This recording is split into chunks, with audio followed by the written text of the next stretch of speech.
We all experience challenging and difficult situations in life. In the face of these complexities, it is not always clear how to respond, what to do, or what to avoid. It's easy to get stuck in these moments and stop moving forward in life. Wholeness with Naomi is a program that explores our experiences with such encounters and provides tools and strategies that can enable anyone facing these hardships to continue walking their path in life. We can't wait to meet you on this journey. Tune in, your life is about to change for the better. Welcome to our program, Wholeness with Naomi, where we talk about difficult and sometimes different situations that may come our way. More importantly, we talk about some of the tools that you can use as you navigate in this difficult and different paths that you may find yourself in. Today we have a very special episode, and we're talking about women. We're talking about women that are living in and coming out of prostitution. What hope looks like for them. How do they discover or rediscover their identity and coming back into the society and finding their purpose and their calling? Joining us today on the show is Miss Tabeth. Welcome to the show, ma'am. Thank you so much, ma'am. What inspired you, Miss Tabeth, to work with women that are involved in prostitution? Well, I think the whole thing was born out of my journey. Okay. My journey, I'm in my second marriage. So in my first marriage, things did not go on the way I thought they would go. We're a Christian couple and everyone admired us, but what happened is I actually experienced a lot of cheating in that marriage, Okay. to the extent that the whole thing collapsed. So after that, I can say during that process and also after the divorce, everything was not well with me. From financials, I hit the rock bottom. Life was not okay for me. And as I was in that process, I still remember there was a time when I was praying one night, and then God spoke to me and said, it wasn't a vision, probably it wasn't a vision or a dream, and God said to me, what the devil intended for bad, I'm going to turn it for good. Okay. I didn't understand what that meant at that particular moment because I was still ailing. But as time progressed and I healed and God started rebuilding me, that's when I realized that God was pushing me to reach out to women who are living in shame. So it's not like I experienced the prostitution myself, but what I went through made me to have a passion to reach out to women. Sometimes it looks like sex work is so easy. Okay. You just go into the streets, you find somebody and then you are paid. But some of the stories that you hear them saying, they're out of this world. Sometimes someone gets someone and they're not even paid anything. And the amount sometimes which they are paid, the last I heard it was 50 cents, such a very small amount. And there are times when they're actually beaten for death. I've got a couple of ladies that I know. They were telling me a story where they were actually beaten by these men. So it's not a safe place to be honest. But I think it's all about desperation why they are doing it. So this issue can even become more serious because I have witnessed a few of these ladies who are used for rituals by these men. That's scary. That's very scary. They can take them kumakuba and then watangama rituals, and the thing is just out of this world. And apart from that, you would find that most of these women who are doing prostitution, they also do the same. They make sure that they go kunanga to reinforce what they are doing so that they get more clients. I remember at one point when I was talking to one of the ladies, she was saying, I want to leave these things which I was doing. I have bute, I have these clothes and all these other things that I want to leave because I used to go to this sangoma to get some help. So that's how bad it can become. So when we are reaching out to women, we are trying to reach out to them holistically. That is spiritually, economically, and socially. Because I discovered that we need all the three components. It has to be holistic. Okay, so this is coming from your own place where you're finding yourself broken and coming out of it, rediscovering your own identity as a person, and that is where this was birthed. Yes. That is really quite powerful.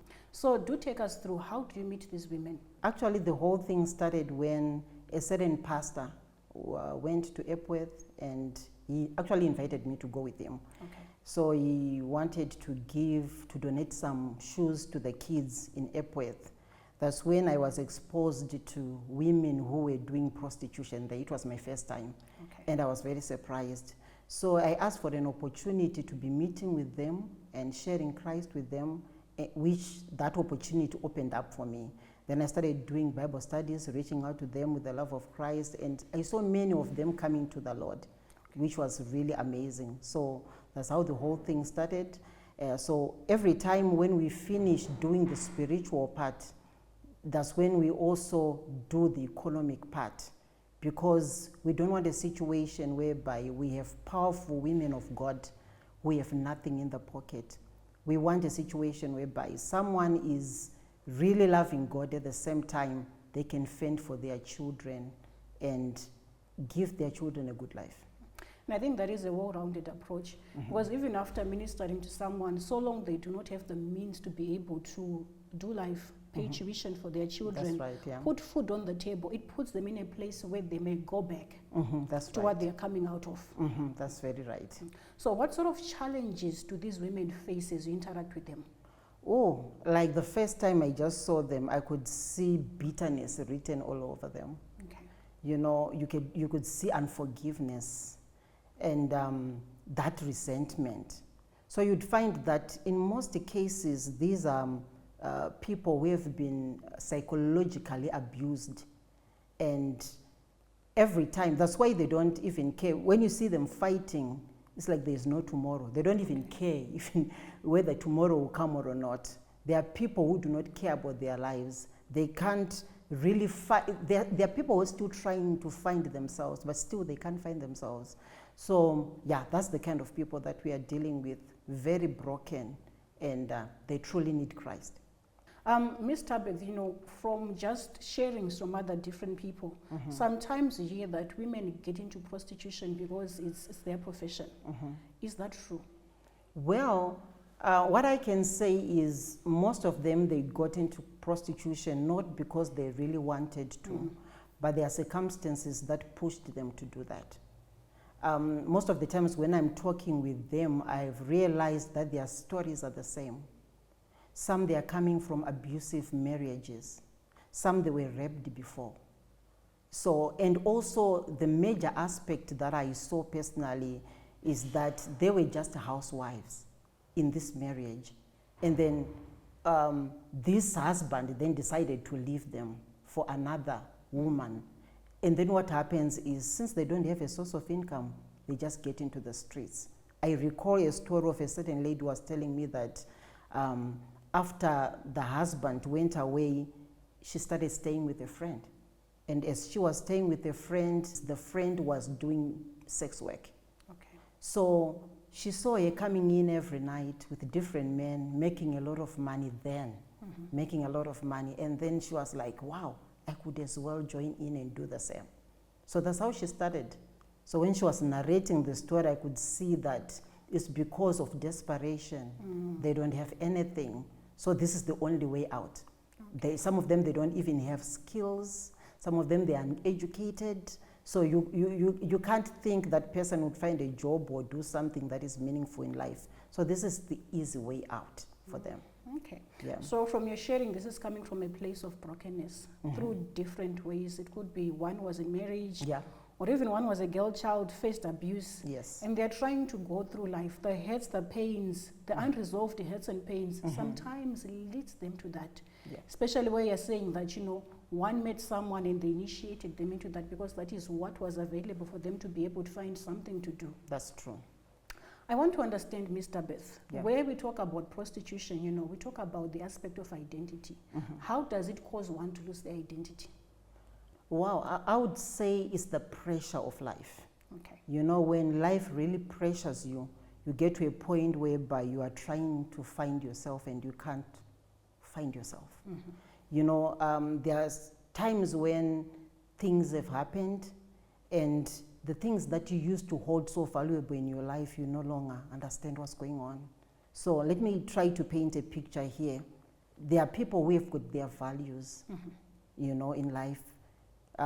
Whenever now they are faced with such situations, they end up like, no, this is not it. I still remember there was a time in my life when I doubted God himself, to say, if God is there in heaven, why is it he allowed me to go through this?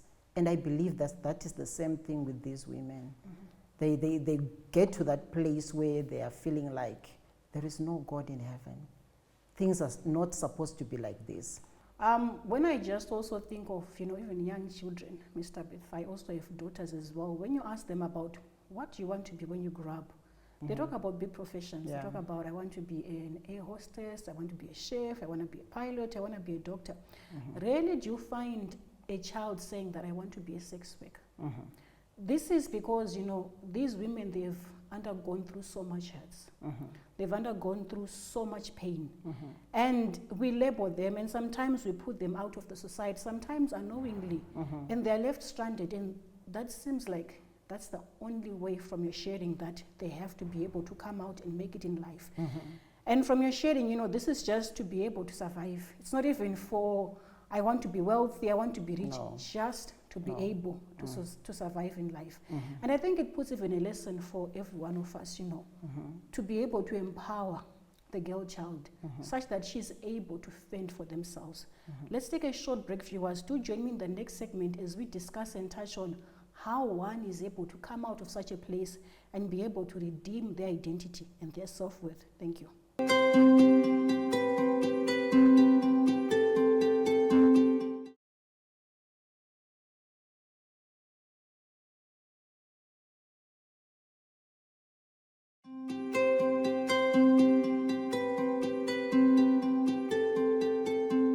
Welcome back to our show, Wholeness with Naomi. And today on the show, we're talking about women that are living as sex workers or that are involved in prostitution.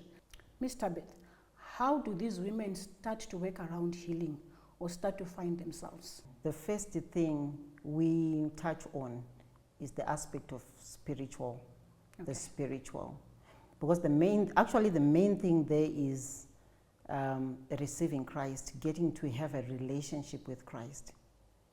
Because without Christ, we may do anything that we may do, but it may not help in any way.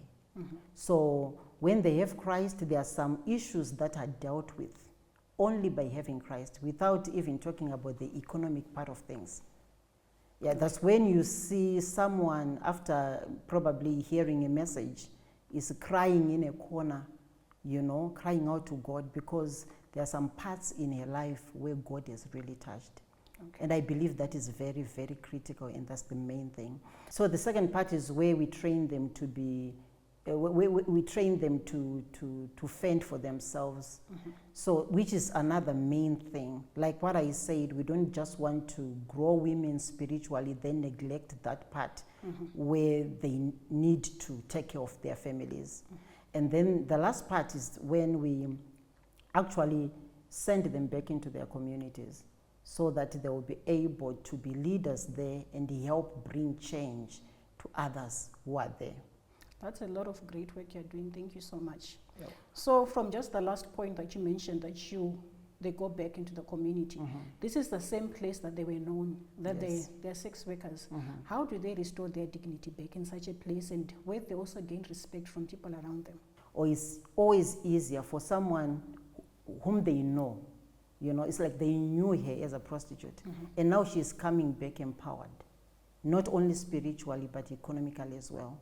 They can actually see change. Even before they open their mouth to say, we've been transformed, they can actually see the transformation. So that is the main thing. So the moment they open their mouth to say, this is it, it's very easier for people to understand and get to grasp everything they will say, and they would love definitely to change, because they would have seen real transformation. Okay. Are there cases where others relapse? There are times when you start the process with someone and you think, oh, we are moving, and then all of a sudden they go back. Okay.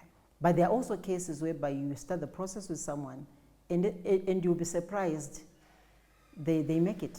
Okay. So what continues to push us to do it is those few stories of those who have really been transformed. Okay, that's really good. Yeah. But are there any steps or measures that one can put in place for them to actually, continue walking the journey to healing?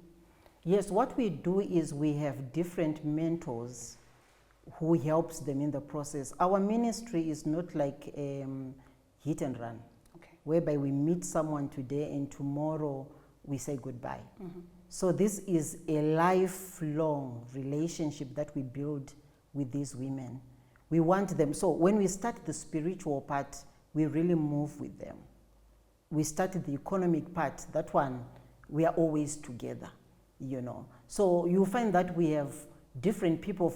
I personally have different people spiritually or economically that are there where I can send different ones to say you can help this one, you can help this one, depending on the situation. So we also try to identify what they are good at. Okay. We try to expose them to different skills like sewing, baking, some they're into catering, yeah.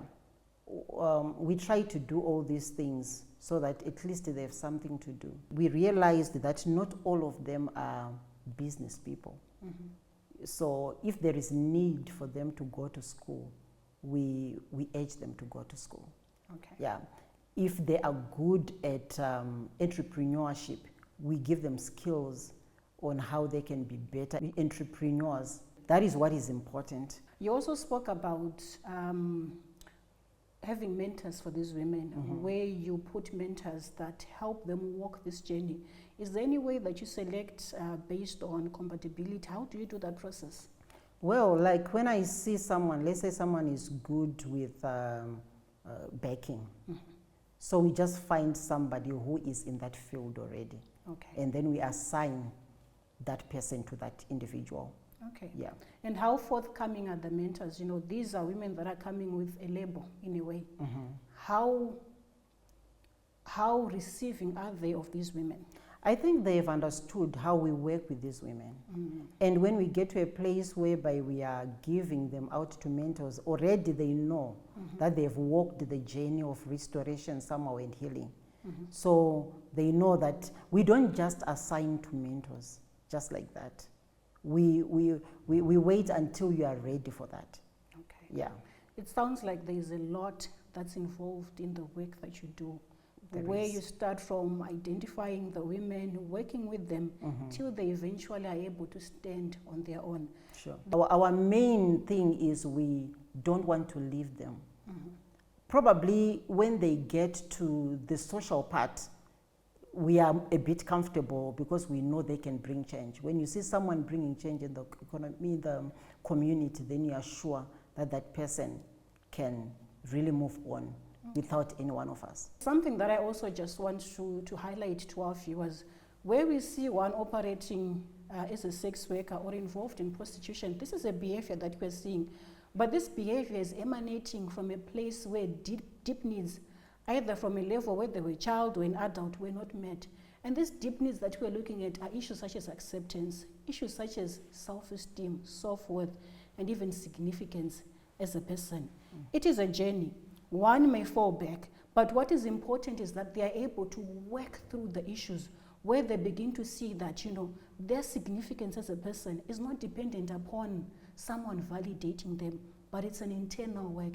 And this is a journey that takes sometimes longer. But when one is committed and embarks on the journey, and as what Ms. Tabitha was sharing, there are mentors that are there that walk with them, that guide them. It helps one to be able to continue in their path. Let's take a short break. Do join me in the next segment. Thank you.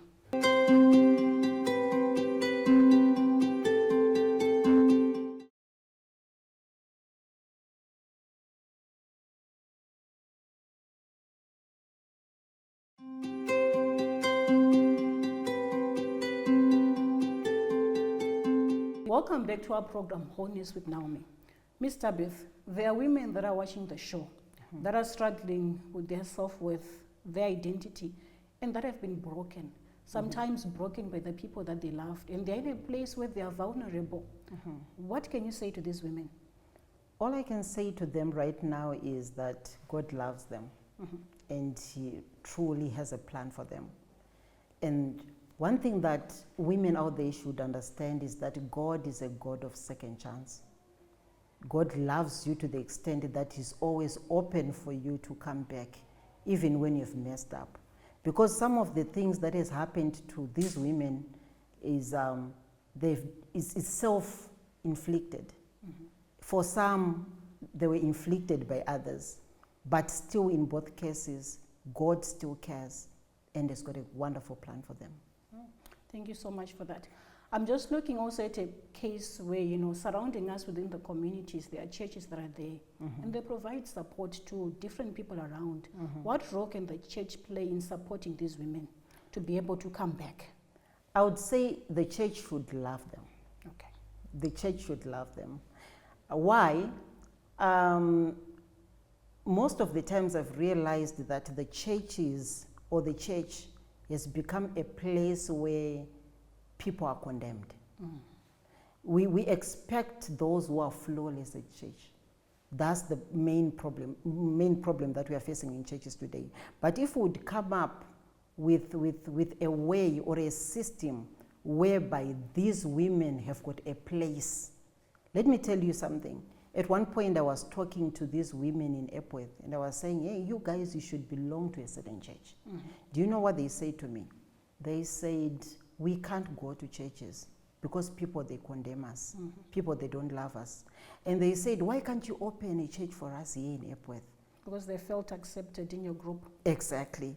So I'm thinking that it's better for churches to understand that a church is a place of healing. So you can't expect everybody to be well. So if they can have a system whereby they have these women and they go through a process with them until they are totally healed. Mr. Beth, this was very insightful. You shared a lot of insightful things, especially in the lives of women that are vulnerable, women that are broken and women that are hurting. And I also just want viewers to be able to understand that when one is involved in prostitution or as a sex worker, it's a behavior. But that behavior is crying out because these women have made so much pain. They've made so much hurt. Issues like abandonment are at the core. And as a community, this is something that we should not point fingers at, but where we come to a place where we ask a question, what is it that we can do to help?